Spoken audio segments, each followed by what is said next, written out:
Troisième et dernière partie de l'Africa Newsroom, plateau toujours au complet avec notre invité Raphaël Elono et nos éditorialistes Djemal Taleb et Jean-Marie Bitomo. Dans l'actualité économique, la Côte d'Ivoire, premier producteur mondial de cacao, a lancé ce 1er octobre 2016 son label Origine Côte d'Ivoire. Ce projet vise à valoriser et promouvoir cette filière qui contribue à hauteur de 15% au PIB ivoirien. Les détails avec Oumou Kalsoumba.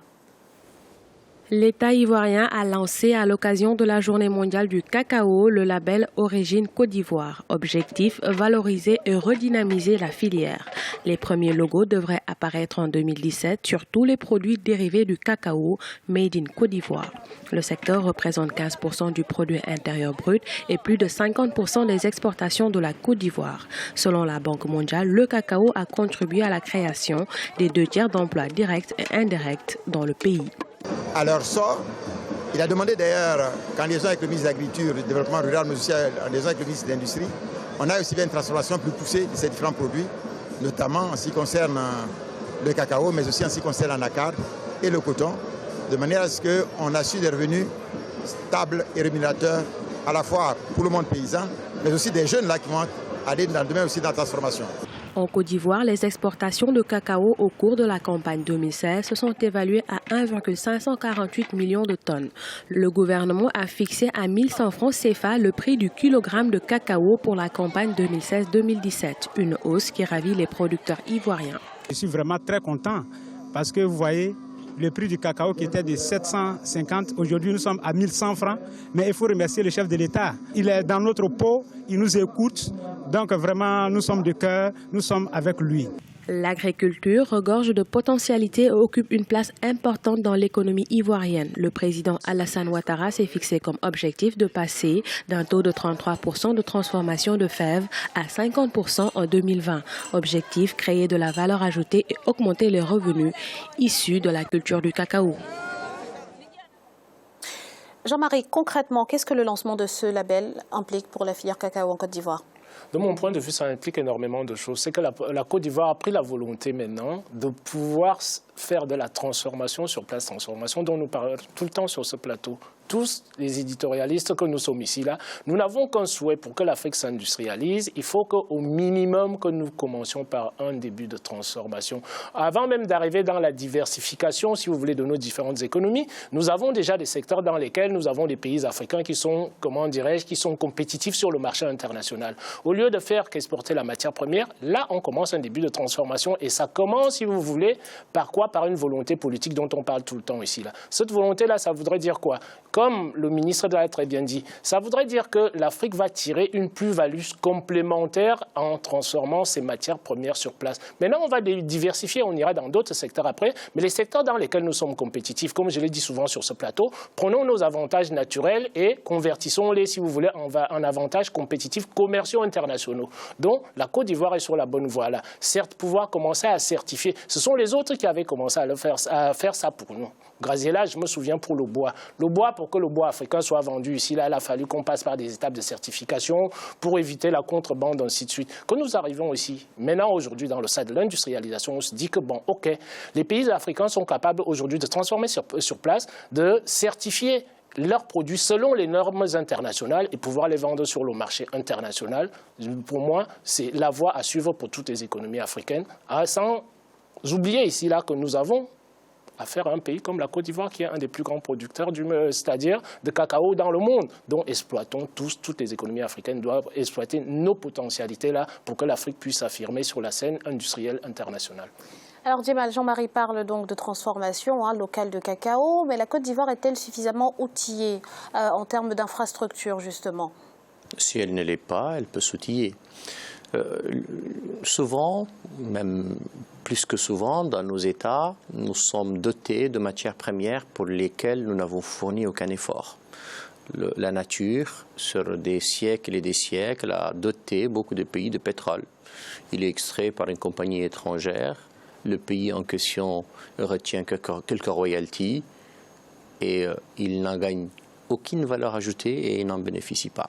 La situation du cacao en Côte d'Ivoire est singulière. Il est d'abord fait, produit, fabriqué par des Ivoiriens, par la force de travail des paysans ivoiriens.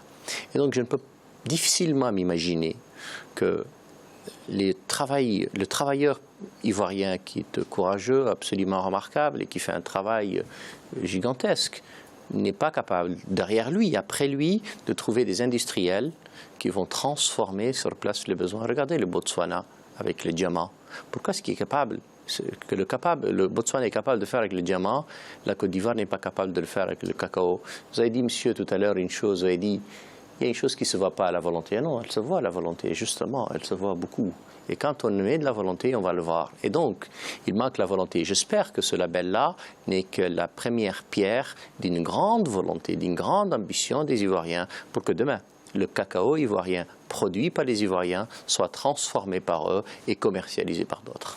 Merci Djemal. 2,4 milliards de dollars, c'est notre chiffre du jour et il correspond au montant dépensé par le Nigeria pour éviter la récession. Jean-Marie, le Nigeria évite donc de justesse cette récession, mais n'est pas définitivement sorti d'affaire.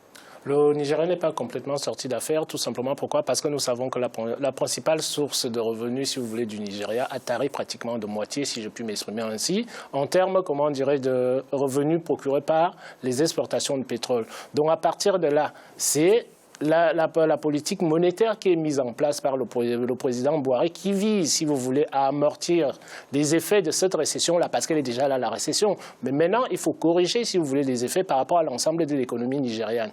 Donc, ce qui veut dire que il vaut mieux le faire maintenant parce qu'il y a, d'un côté, vous avez la politique monétaire qui est mise en place par la Banque centrale et de l'autre côté, vous avez une politique budgétaire. Il faut que ce budget-là soit un budget qui soit équilibré, qui permette, si vous voulez, à l'État de pouvoir superviser et contrôler les activités dans le pays en termes de création d'activités. Djemal. Le Nigeria est, donc on le sait tous, c'est le premier producteur de pétrole. Le prix du baril a baissé de 50% et pourtant la croissance du pays n'a pas baissé de 50%. C'est-à-dire qu'il y a d'autres moteurs que le pétrole. Vous avez un pays qui est sans doute le pays rêvé pour tous les économistes et Bitomo ne me dira pas le contraire. 200 millions d'habitants de marché. Si vous avez 200 millions d'habitants et vous avez une main-d'œuvre de bonne qualité, vous avez tous les éléments qu'il faut pour que le pays se développe. Et donc, il n'y a aucune raison que la manne pétrolière soit autre chose qu'une espèce d'appoint supplémentaire pour le budget. Mais il faudrait que l'ambition, messieurs, encore une fois, soit beaucoup plus forte que ça. Il faut que les Nigérians fabriquent, construisent, produisent, consomment chez eux. Il faut qu'ils comprennent, encore une fois, et je n'ai aucun doute qu'ils l'ont compris, mais maintenant il faut qu'ils le traduisent en acte. L'acte, c'est que les Nigérians produisent eux-mêmes ce qu'ils consomment. Et quand vous avez un marché de 200 millions d'habitants, vous êtes capable, à côté, de trouver un marché d'1 milliard.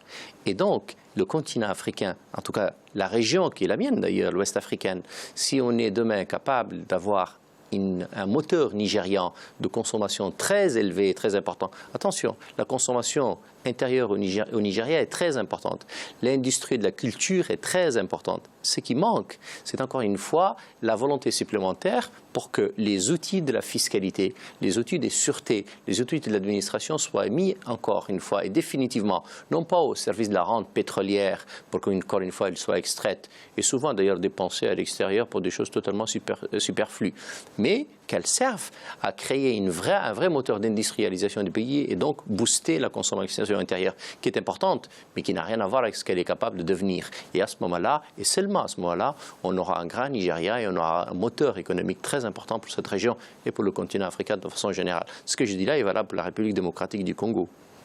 Merci Djemal pour toutes ces précisions. C'est à présent la fin de cette émission. Celle de ce mardi sera consacrée au développement du port autonome en eau profonde de Kribi. Monsieur Raphaël Elono, merci d'avoir été sur ce plateau. Je rappelle donc que vous êtes écrivain camerounais et spécialiste de la sûreté aéroportuaire. C'est moi qui vous remercie, madame, et je serai toujours prêt quand vous allez m'inviter. Et je profite pour dire un grand bonsoir à tous les téléspectatrices et téléspectateurs, sans oublier ma douce moitié au regard de braise, Cécile Elono, mes deux princesses, Chelsea et Maëva, mon petit prince, Mathis.